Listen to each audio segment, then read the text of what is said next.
Prelude to a Scream.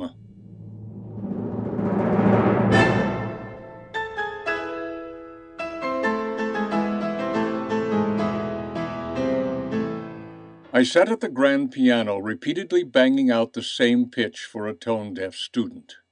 It was dark and dank in the studio. Even the blanket around my shoulders couldn't keep out the numbing chill. The student seemed not to notice and fished for the pitch. He missed by a fourth. I sighed, smiled, and played it again.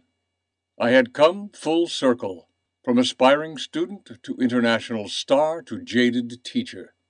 I thought about how my parents had beseeched me to get a college degree, so I would have something to fall back on.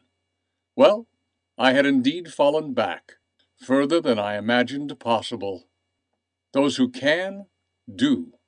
Those who can't, teach.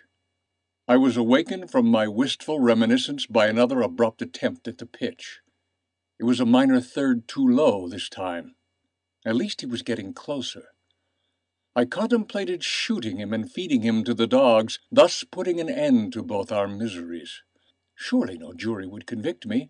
A musician of my caliber couldn't be expected to endure this. The realm of the classical musician is frequently perceived as a thing of ethereal, intangible beauty, distant and aloof, an untouchable museum piece, a world preserved by ectomorphic scholars in cobwebbed libraries, scrutinizing hieroglyphic scribbles called semi-demiquavers, sextuplets, and achacaturas. Bullshit. This was hell on earth.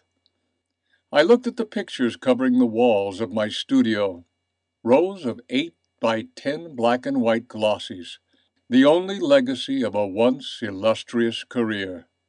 My mind wandered to a radio interview I had given years before. The interviewer was amused when I said that singing opera was little more than controlled screaming. I certainly felt like screaming now. I thought about my life and laughed bitterly. The student looked at me aghast, perhaps thinking I was laughing at him. Then, in a moment of inspiration, I stood and closed the piano. We're done. I can't do this anymore. The lesson is on me. Without another word, I escorted him to the door, shook his hand, and watched him drive away. I felt a twinge of compassion, but not enough to call him back. I walked from the foyer, through the living room, and out the sliding doors to the back deck. The sky was a relentless Seattle gray, and a light drizzle caressed the evergreen forest. This was as far removed from my fantasy of retirement as I could get. I'd always imagined myself on a beach with 3 Polynesian girls, one stirring my drink, one fanning me with a palm leaf, and the other, oh well.